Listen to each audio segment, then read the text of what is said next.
sacrifice of fear. I gladly make the sacrifice of fear. I gladly make the sacrifice of fear. I gladly make the sacrifice, in quotes, of fear. And why does he put that in quotes, sacrifice? Because it's really no sacrifice. It might appear to be from the upside down perspective, but not from the real world's perspective, because there is no such thing as sacrifice, we're learning. And I'm Willie, forgiveness teacher from the Ozarks, and we're ready for lesson 323 in A Course in Miracles workbook for students. We're reading from the original edition here on Sunday, November the 19th of 2023. I gladly make the sacrifice of fear. Here is the only sacrifice, in quotes again, you are asked of your. Here is the only sacrifice you ask of your beloved Son. You ask him to give up all suffering, all sense of loss and sadness, all anxiety and doubt, and freely let your love come streaming into his awareness, healing him of pain and giving him your own eternal joy. Such is the, in quotes, sacrifice you ask of me, and one I gladly make. The only, in quotes, cost, the only cost of restoration of your memory to me for the salvation of the world. So he basically wants us to accept the reality, the fact that we're invulnerable, that there is no such thing as suffering and a sense of loss and sadness, anxiety, doubt. And once we've decided we're going to make a sacrifice of those things, we're going to let go of those things. What do we have? Well, God's love comes streaming into our awareness, healing us of pain and giving us eternal joy. Such is the sacrifice you ask of me, and one I gladly make, the only cost of restoration of your memory to me for the salvation of the world. And as we pay the debt we owe to truth, a debt which merely is the letting go of self-deception. And as we pay the debt we owe to truth, a debt which merely is the letting go of self-deception and of images we worshipped falsely, truth returns to us in wholeness and in joy. We are deceived no longer. Love has now returned to our awareness, and we are at peace again. For fear has gone, and only love remains. I gladly make the sacrifice of fear. And our associated reading back page, what is creation? Creation is the sum of all God's thoughts, in number infinite and everywhere without all limit. Only love creates, and only like itself. There was no time when all that it created was not there. Nor will there be a time when anything that it created suffers any change. Forever and forever are God's thoughts exactly as they were and as they are, unchanged through time and after time is done. God's thoughts are given all the power that their own Creator has, for He would add to love by its extension. Thus His Son shares in creation and must therefore share in power to create. What God has willed to be forever one will still be one when time is over, and will not be changed throughout the course of time, remaining as it was before the thought of time began. Creation is the opposite of all illusions, for creation is the truth. Creation is the Holy Son of God, for in creation is His will complete in every aspect, making every part container of the whole. Its oneness is forever guaranteed and inviolate, forever held within His holy will beyond all possibility of harm, of separation, imperfection, and of any spot upon its sinlessness. We are creation, we the sons of God. We are creation, we the sons of God. We seem to be discreet and unaware of our eternal unity with Him. Yet back of all our doubts, past all our fears, there still is certainty.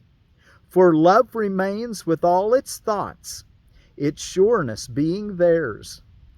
God's memory is in our holy minds, which know their oneness and their unity with their Creator. Let our function be only to let this memory return, only to let God's will be done on earth, only to be restored to sanity, and to be but as God created us. Our Father calls to us, and we hear His voice, and we forgive creation in the name of its Creator, holiness itself, whose holiness His own creation shares, whose holiness is still a part of us.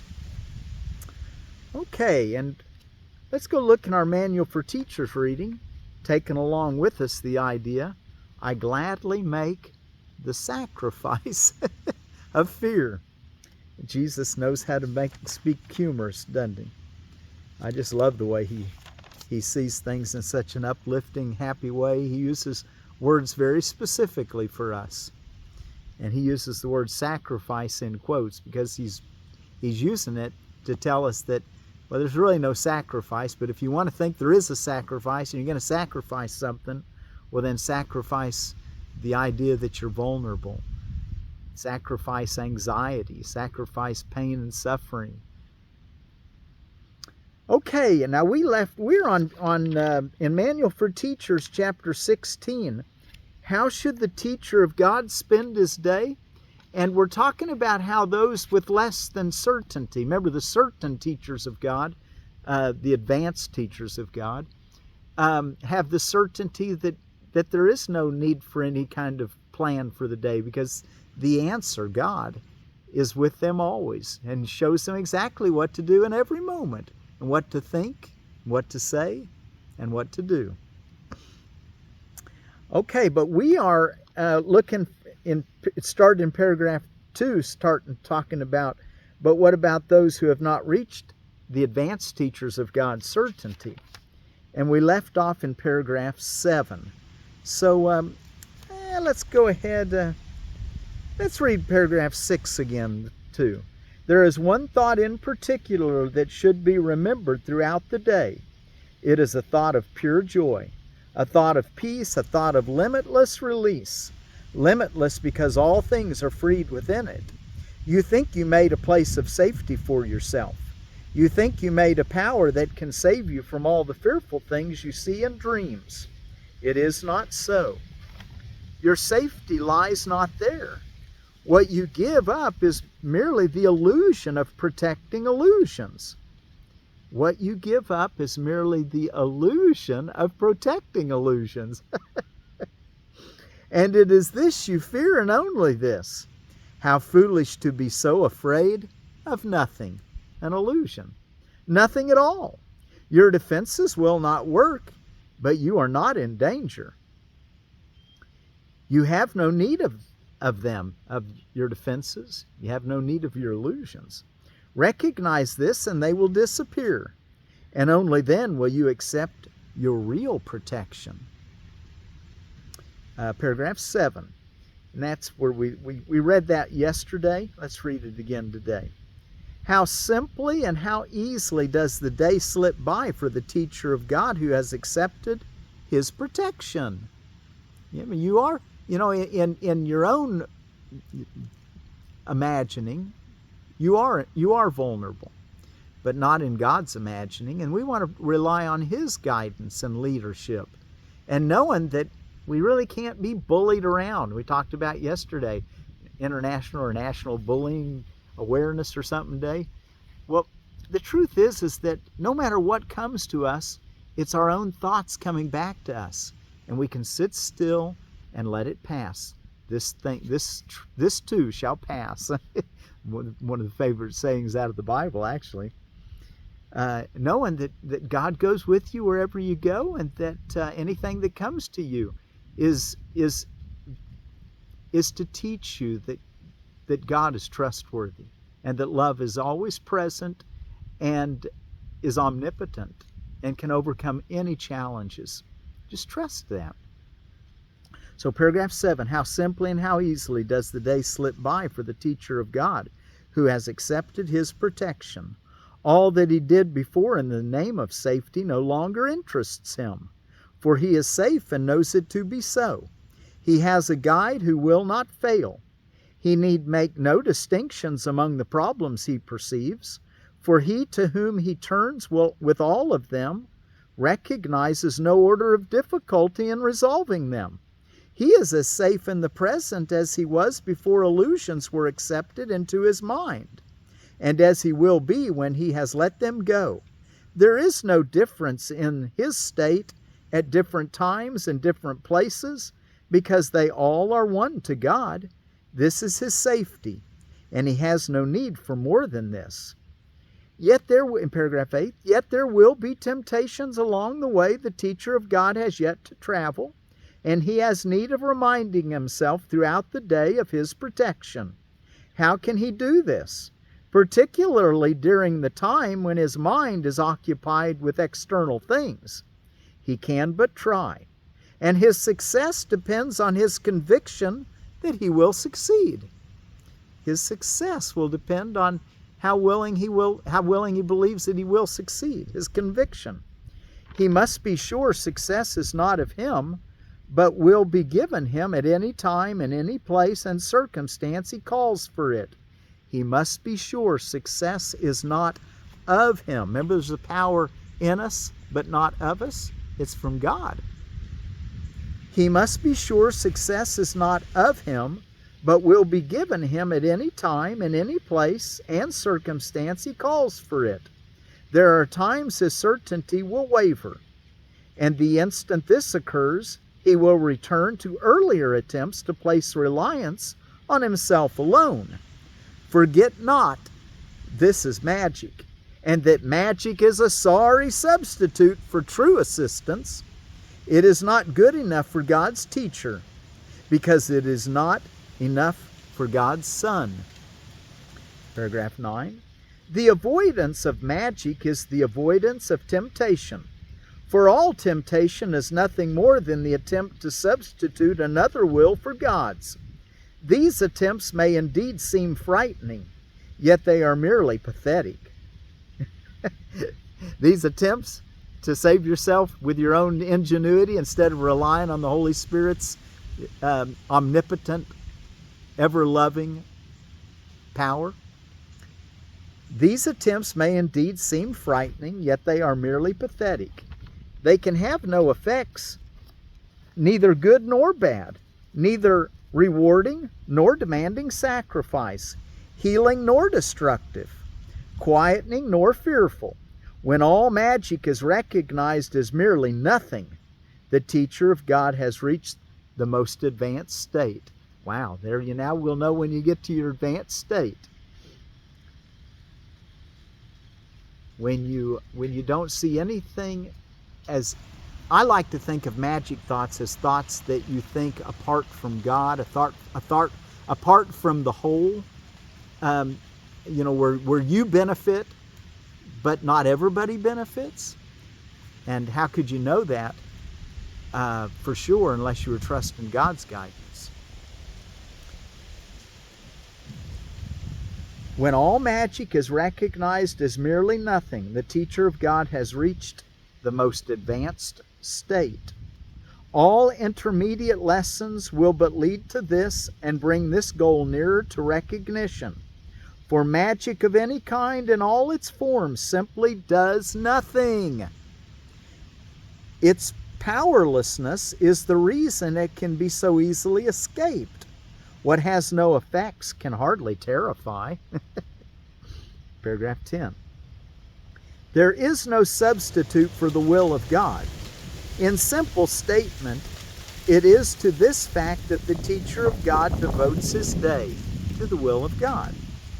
Each substitute he may accept is real. Each substitute he may accept as real can but deceive him. Those substitutes for God's will are the magic thoughts. But he is safe from all deception if he so decides. Perhaps he needs to remember God is with me.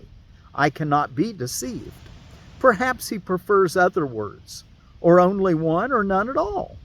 Yet each temptation to accept magic as true must be abandoned through his recognition. Not that it is fearful, not that it is sinful, not that it is dangerous, but merely that it is meaningless. Rooted in sacrifice and separation, two aspects of one error, and no more, he merely chooses to give up all that he never had. That sentence again. Rooted in sacrifice and separation. Those magic thoughts. Rooted in sacrifice and separation, two aspects of one error and no more, he merely chooses to give up all that he never had. And for this, in quotes, sacrifice, is heaven restored to his awareness. Boy, this really goes well with our lesson for today, isn't it? I gladly make the sacrifice of fear. And he's got it in quotes here too, in the Manual for Teachers. And for this sacrifice is heaven restored to his awareness. And what's the sacrifice? Rooted in sacrifice and separation, two aspects of one error and no more. He merely chooses to give up all that he never had. And for this sacrifice is heaven restored to his awareness. And the last paragraph of this section, paragraph 11, is not this an exchange that you would want? The world would gladly make it if it knew it could be made. It is God's teachers who must teach it that it can.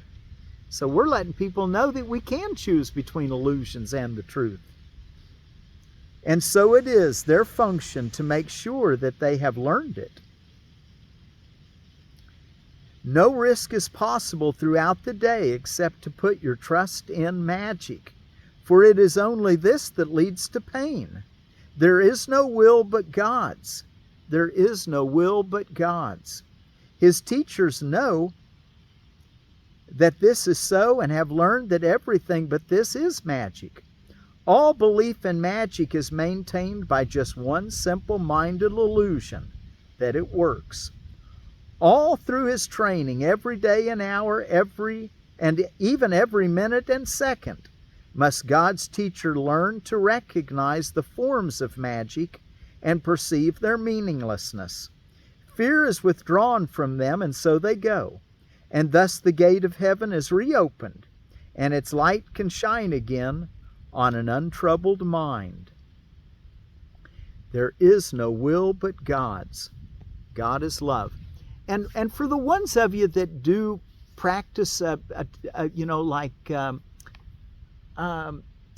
certain types of magic, I wouldn't get too caught up with the word itself, because there are practices where people are using magic, but he's using this in a very specific way, where you're isolating, and there are paths that, like in what I think, like in witchcraft, the white witchcraft, I guess, which would say, where it's understood that do what thou wilt and harm none. That is a magic thought, but it's not using it the same way he's using it here. So I didn't want you to get confused if you're on a path where you use certain aspects of magic as a practice. Be sure you understand his use for the word magic. And it's when you isolate your own identity, your ego identity, and you formulate magical principles that are not according to the whole, not according to love, not according to the oneness that the Holy Spirit sees. Okay, so there is no will but God's, he says in that last paragraph. No risk is possible throughout the day except to put your trust in magic, for it is only this that leads to pain. And this is the type of magic we don't want. There is no will but God's. Or you might say there is no will but love. That's the same idea that do what you will but harm none. I just wanted to point out that because there is a little confusion around that with a lot of people. Okay, and that brings us back to our lesson for today. I gladly make the sacrifice of fear. But let's take just a little bit and let's talk about some holy days and observances, holidays, whatever, that are going on around the world today. American Made Matters Day, Carbonated Beverage with Caffeine Day, which I wouldn't encourage you to drink that kind of drink. Not highly nutrient rich. And if you need some energy pick me up, take a nap. Generally speaking. Equal Opportunity Day, Have a Bad Day Day. My, we want to learn to never have a bad day. I did like that song, though. There was a song about I had a bad day. My sister-in-law, Chris, that was one of her favorite songs. She's gone on now. International Men's Day, National Blow Bagpipes Day, National Camp Day. Would be a nice day to go camping today. Play Monopoly Day, Rocky and Bullwinkle Day. They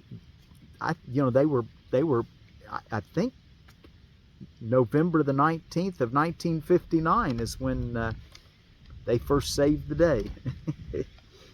Women's Entrepreneurship Day, World Day of Remembrance of Road Traffic Victims. My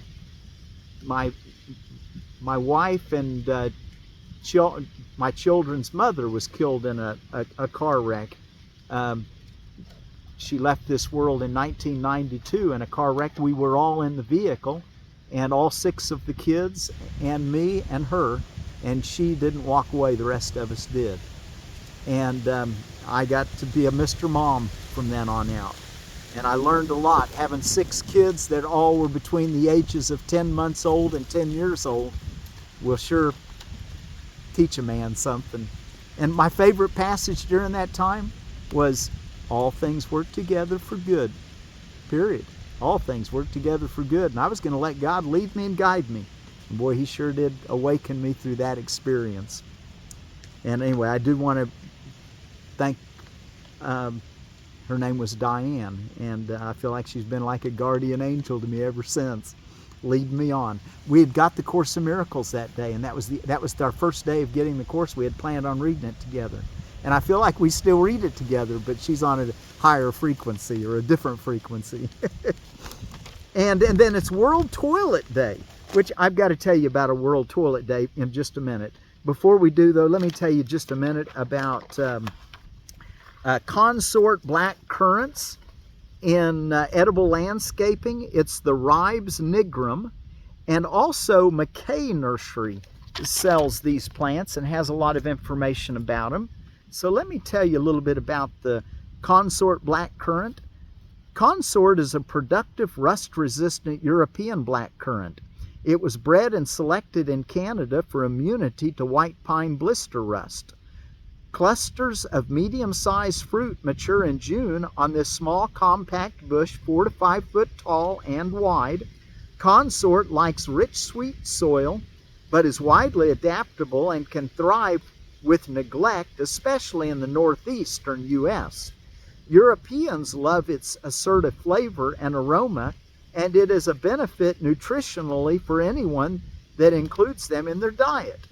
Being high in vitamin C and omega fatty acids, Consort will grow and fruit in full shade. Wow, nice understory plant for a food forest. And usually holds its leaves better in late summer in the shade in the warmer climate zone of its adaptability. It does not have showy flowers like American black currants, nor is it the grape-derived small raisins called currants sold in health food stores. Space 5-foot circles, zones 4 through 7. And so that's out of edible landscaping. All right, and I said I wanted to say something about, what was it called? National or International Toilet Day? World Toilet Day. I had to bring my compost. I'll tell you what I'll do. I'll just put this down here. I brought my composting toilet out so you could kind of see a nice way to do a composting toilet. This is the simplest method I've found. I used to use a wooden box, put the bucket in there and had the lid open and closed, which looks nice. And this could be done that way. But I like this because it's so simple. Just a little plastic lid that opens and closes to do your business on. And I use it for a compost bucket also. Throw your compost in there. But I wouldn't mix compost and humanure. And the reason I say that is because I don't like to put my humanure on the garden, where my compost, I throw it to the chickens. I throw it to the chickens and it goes onto the garden. Where this, I like to compost it by itself what I use in there, I put a bed of leaves on and then leaves on top of it. If you use a leaf mulcher and you've got all your leaves broken up, that's really nice, but you don't have to go to that trouble. But it does keep the smell down if what you put on there is real small particles. Otherwise, you could use sawdust, is what a lot of people call these, sawdust toilets, because sawdust works really nice. And then it decomposes with your, it's a lot of high carbon, and your manure and your urine is higher in nitrogen, so it works good to break down the waste. Okay, let's take a look at our lesson again. I gladly make the sacrifice of fear. Here is the only sacrifice you ask of your beloved Son. You ask Him to give up all suffering, all sense of loss and sadness, all anxiety and doubt, and freely let your love come streaming into His awareness, healing Him of pain and giving Him your own eternal joy. Such is the sacrifice you ask of Him, and one I gladly make, the only cost of restoration of your memory to me for the salvation of the world. I gladly make the sacrifice of fear, and as we pay the debt we owe to truth, a debt which merely is the letting go of self-deception and of images we worshipped falsely, truth returns to us in wholeness and in joy. We are deceived no longer. Love has now returned to our awareness, and we are at peace again, for fear has gone, and only love remains. Okay, well, be sure to do your meditations.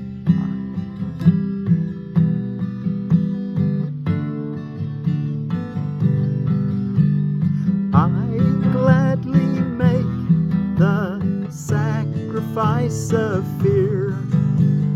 I gladly make the sacrifice of fear. What is creation? Creation is the sum of all God's thoughts, in number infinite and everywhere without all limit. Only love creates, and only like itself. There was no time that all that it created was not there, nor will there be a time when all that it created, suffers any change. Forever and forever are God's thoughts exactly as they were and as they are, unchanged through time and after time is done. I gladly make the sacrifice of fear. Let's gladly make the sacrifice of fear. Peace.